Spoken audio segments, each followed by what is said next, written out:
Hello student. Welcome to Pratibha academy classes. मैं प्रतिभा सिंह। आज की क्लास में हम लोग हजारी प्रसाद द्विवेदी का काफ़ी प्रसिद्ध निबंध नाखून क्यों बढ़ते हैं, इस निबंध को काफ़ी विस्तार पूर्वक पढ़ेंगे, जिसमें हम लोग हजारी प्रसाद द्विवेदी का जन्म कब और कहाँ हुआ, इनके प्रसिद्ध निबंध कौन कौन से हैं और नाखून क्यों बढ़ते हैं निबंध का क्या सारांश है, इस निबंध की कुछ महत्वपूर्ण पंक्तियाँ, इन सारे तथ्यों को हम लोग आज की क्लास में काफ़ी विस्तार पूर्वक देखेंगे।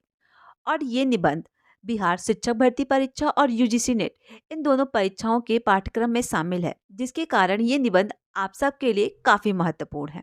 और हजारी प्रसाद द्विवेदी का ये जो निबंध है, इस निबंध से हिंदी साहित्य के लगभग सभी परीक्षाओं में एक प्रश्न तो जरूर पूछा जाता है। ठीक है, तो आप सब इस क्लास को काफी ध्यानपूर्वक काफी अच्छे से देखिएगा, साथ ही साथ नोट्स भी बनाते रहिएगा। इस क्लास को जो भी स्टूडेंट्स देख रहे हैं वो चैनल को सब्सक्राइब कर बेल आइकॉन प्रेस करना ना भूले, जिससे आपको टाइम टू टाइम क्लास की अपडेट और नोटिफिकेशन मिलती रहे। आज की क्लास में मैं जो आप लोगों को पीडीएफ पढ़ाऊंगी, अगर आप लोगों को ये पीडीएफ और टाइम टू टाइम क्लास की अपडेट चाहिए तो इसके लिए मैंने कमेंट बॉक्स में अपने टेलीग्राम चैनल का लिंक पिन कर दिया है। वहाँ से आप मेरे टेलीग्राम चैनल पर जुड़ सकते हैं। वहाँ पे आपको टाइम टू टाइम क्लास की अपडेट और मेरे कई सारे नोट्स और पीडीएफ देखने को मिल जाएगा। तो आइए हम लोग आज की क्लास को स्टार्ट करते हैं। नाखून क्यों बढ़ते हैं? नाखून क्यों बढ़ते हैं निबंध हजारी प्रसाद द्विवेदी के कल्पलता निबंध संग्रह में संकलित है।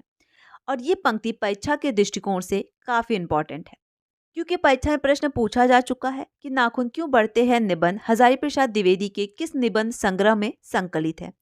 तो ये कल्पलता निबंध संग्रह में संकलित है, आपको ये चीज याद होनी चाहिए। कल्पलता निबंध संग्रह 1951 ईस्वी में लिखा गया था। आगे देखिए, नाखून क्यों बढ़ते हैं निबंध विचार प्रधान और व्यक्तिनिष्ठ निबंध है। 1957 ईस्वी में राष्ट्रपति द्वारा पद्म भूषण की उपाधि से हजारी प्रसाद द्विवेदी को सम्मानित किया गया था। वहीं 1973 में हजारी प्रसाद द्विवेदी को आलोक पर्व निबंध संग्रह के लिए साहित्य अकादमी पुरस्कार से सम्मानित किया गया था। और ये पंक्ति भी परीक्षा के दृष्टिकोण से काफी इम्पोर्टेंट है।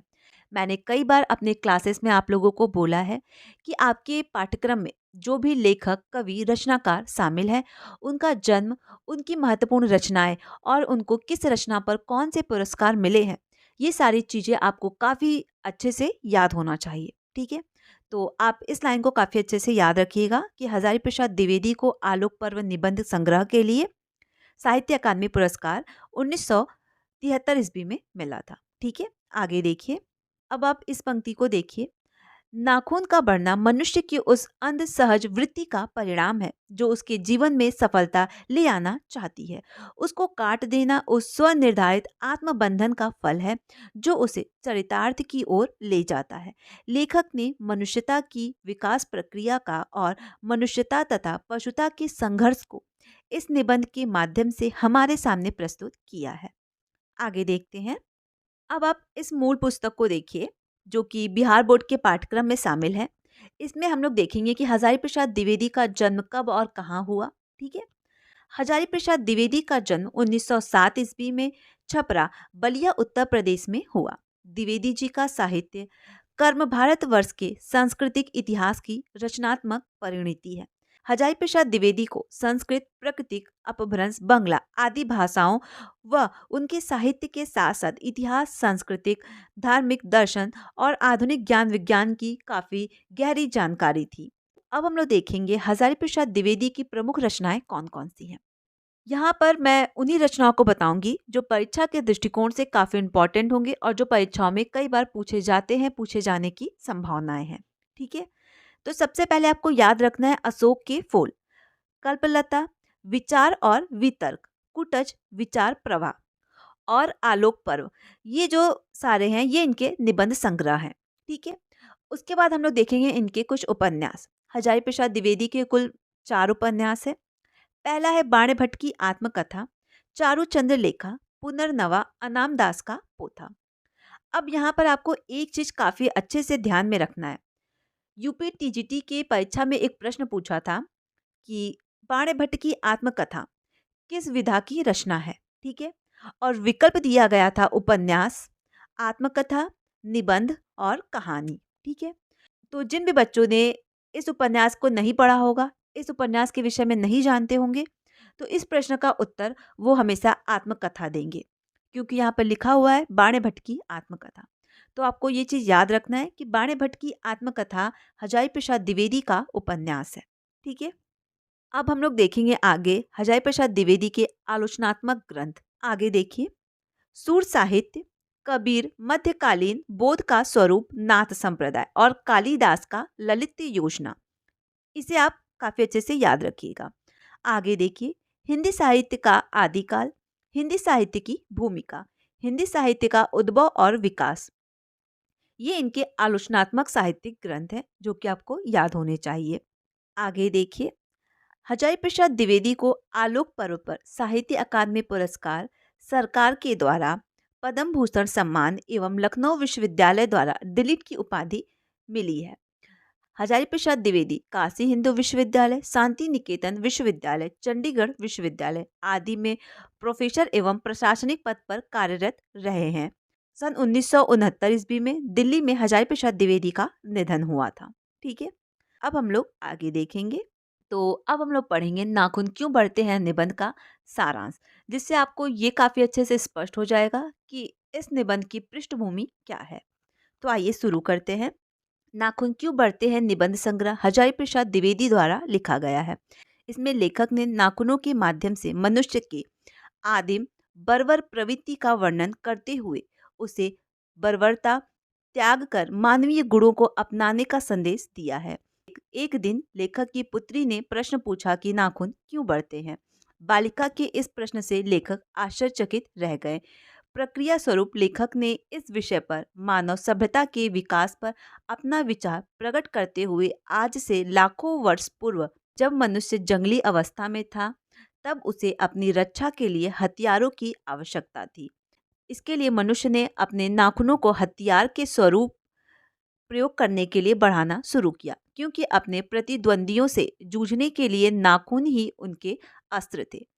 इसके बाद पत्थर, पेड़ों की डाल आदि का व्यवहार होने लगा। इस प्रकार जैसे जैसे मानव सभ्यता का विकास होता गया, मनुष्य अपने हथियारों में भी विकास करने लगा।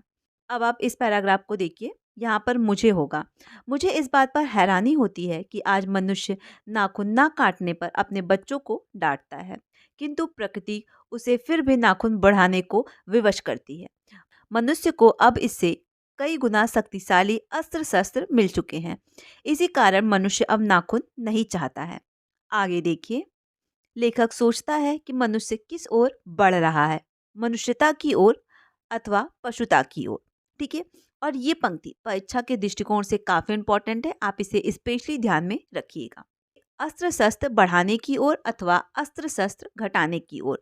आज के युग में नाखून पशुता के अवशेष हैं तथा अस्त्र शस्त्र पशुता की निशानी। ठीक है, आगे देखिए, यह सच है कि आज परिस्थितियां बदल गई हैं, उपकरण नए हो गए हैं, उलझनों की मात्रा बढ़ गई है, परंतु मूल समस्या बहुत अधिक नहीं बदली। लेकिन पुराने के मोह के बंधन में रहना भी सब समय जरूरी नहीं होता। इसलिए हमें भी नएपन को अपनाना चाहिए, लेकिन इसके साथ हमें यह भी ध्यान रखना चाहिए कि नए की खोज में हम अपना सर्वस्व ना खो दें, क्योंकि कालिदास ने कहा है, सब पुराने अच्छे नहीं होते और सब नए खराब नहीं होते। अतएव दोनों को जांच कर जो हितकर हो उसे ही स्वीकार करना चाहिए। आगे देखिए, मनुष्य किस बात में पशु से भिन्न है और किस बात में एक। आहार, निद्रा आदि की दृष्टि से मनुष्य तथा सामान्य है, फिर भी मनुष्य पशु से भिन्न है। मनुष्य में संयम, श्रद्धा, त्याग, तपस्या तथा दूसरे के सुख दुख के प्रति संवेदना का भाव है, जो पशुओं में नहीं होता है। मनुष्य लड़ाई झगड़ा को अपना आदर्श नहीं मानता है, वह क्रोध एवं अविवेक को बुरा समझता है। ठीक है, आगे देखते हैं।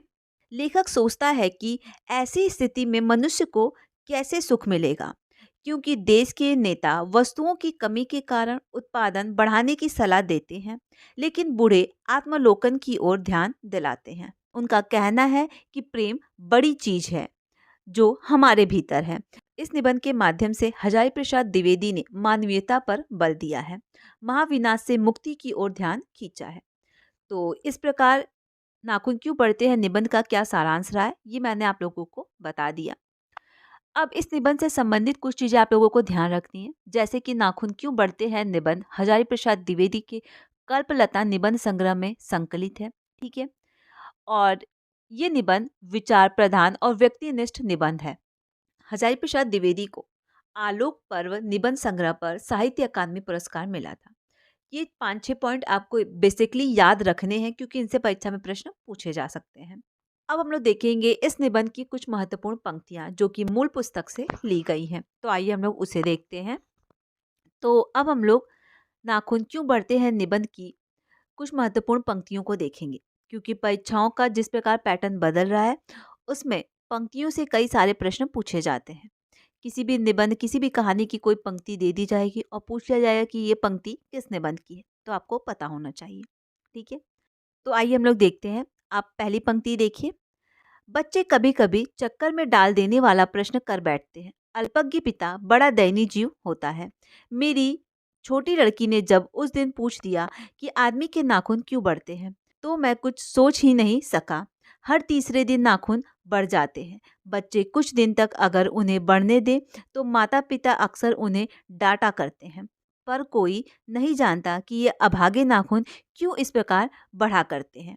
ठीक है, आगे देखिए। अब आप इस दूसरी पंक्ति को देखिए, और ये पंक्ति यूजीसी नेट की परीक्षा में पूछा जा चुका है। मनुष्य और आगे बढ़ा, उसने धातु के हथियार बनाए। जिसके पास लोहे के अस्त्र और शस्त्र थे वे विजयी हुए। देवताओं के राजा तक को मनुष्य के राजा से इसलिए सहायता लेनी पड़ी कि मनुष्यों के पास लोहे के अस्त्र थे। असुरों के पास अनेक विद्या थी, पर लोहे के अस्त्र नहीं थे, शायद घोड़े भी नहीं थे। आर्यों के पास ये दोनों चीजें थी। आर्य विजयी हुए, फिर इतिहास अपनी गति से बढ़ता गया। ठीक है, इसे आप ध्यान में रखिएगा। आगे देखते हैं हम लोग। मनुष्य के इतिहास में हिरोशिमा का हत्याकांड बार बार थोड़ी ही हुआ है। यह तो उसका नवीनतम रूप है। मैं मनुष्य के नाखून की ओर देखता हूँ तो कभी कभी निराश हो जाता हूँ। यह उसकी भयंकर पार्श्विक वृत्ति के जीवांत का प्रतीक है। मनुष्य की पशुता को जितनी बार भी काट दो वह मरना नहीं जानती। ठीक है, आगे देखिए। अब आप इस चौथी पंक्ति को देखिए। मेरा मन पूछता है किस ओर मनुष्य किस ओर बढ़ रहा है, पशुता की ओर या मनुष्यता की ओर, अस्त्र बढ़ाने की ओर या अस्त्र घटाने की ओर। मेरी निबोध बालिका ने मानो मनुष्य जाति से ही प्रश्न किया है। जानते हो नाखून क्यों बढ़ते हैं? यह हमारी पशुता के अवशेष हैं। मैं पूछता हूँ, जानते हो ये अस्त्र शस्त्र क्यों बढ़ रहे हैं? यह हमारी पशुता की निशानी है। ठीक है, आगे देखिए। अब आप इस पैराग्राफ को देखिए जो कि 5वां पैराग्राफ है, और ये इस क्लास की अंतिम पंक्ति है। ठीक है। मनुष्य की चरितार्थ प्रेम में है, मैत्री में है, त्याग में है, अपने को सबके मंगल के लिए निशेष भाव से दे देने में है। नाखूनों का बढ़ना मनुष्य की उस अंध सहज वृत्ति का परिणाम है जो उसके जीवन में सफलता ले आना चाहती है। उसको काट देना उस स्वनिर्धारित आत्मबंधन का फल है जो उसे चिंतार्थ की ओर ले जाती है। कम भकत नाखून बढ़ते हैं तो बढ़े, मनुष्य उन्हें बढ़ने नहीं देगा। ठीक है, तो इस प्रकार हजारी प्रसाद द्विवेदी का नाखून क्यों बढ़ते हैं निबंध से संबंधित जितने भी महत्वपूर्ण तथ्य थे वो सब मैंने आप लोगों को पढ़ा दिया है। ठीक है, और इस निबंध के माध्यम से हजारी प्रसाद द्विवेदी ये बताना चाहते हैं कि किस प्रकार मनुष्य को संयमी और अनुशासनशील गुणों को अपनाना चाहिए, और मनुष्य और पशु में क्या अंतर है। मनुष्य किस प्रकार आए दिन अपने रहन सहन खान पान हर एक चीजों में किस प्रकार बदलाव करता जा रहा है। इस निबंध से संबंधित जितने भी महत्वपूर्ण तथ्य थे वो सब मैंने आप लोगों को काफी अच्छे से बता दिया है। और ये क्लास आप लोगों को कैसा लगा आप लोग मुझे कमेंट करके ज़रूर बताइएगा। इस क्लास को अपने दोस्तों के साथ शेयर करना, चैनल को सब्सक्राइब कर बेल आइकॉन प्रेस करना आप ना भूलें, जिससे आपको टाइम टू टाइम क्लास की अपडेट और नोटिफिकेशन मिलती रहे। इस क्लास में मैंने जो पीडीएफ आप लोगों को पढ़ाया है, अगर आप लोगों को ये पीडीएफ और टाइम टू टाइम क्लास की अपडेट चाहिए तो इसके लिए मैंने कमेंट बॉक्स में अपने टेलीग्राम चैनल का लिंक पिन कर दिया है। वहाँ से आप मेरे टेलीग्राम चैनल पे जुड़ सकते हैं। वहाँ पे आपको टाइम टू टाइम क्लास की अपडेट और कई सारे पीडीएफ नोट्स देखने को मिल जाएंगे। किसी भी प्रकार का कोई भी डाउट होता है तो आप मुझे कमेंट कर सकते हैं, या फिर कमेंट बॉक्स में मैंने अपने फेसबुक और इंस्टाग्राम का लिंक पिन कर दिया है, वहाँ से आप मुझे डायरेक्ट मैसेज भी कर सकते हैं। Thank you.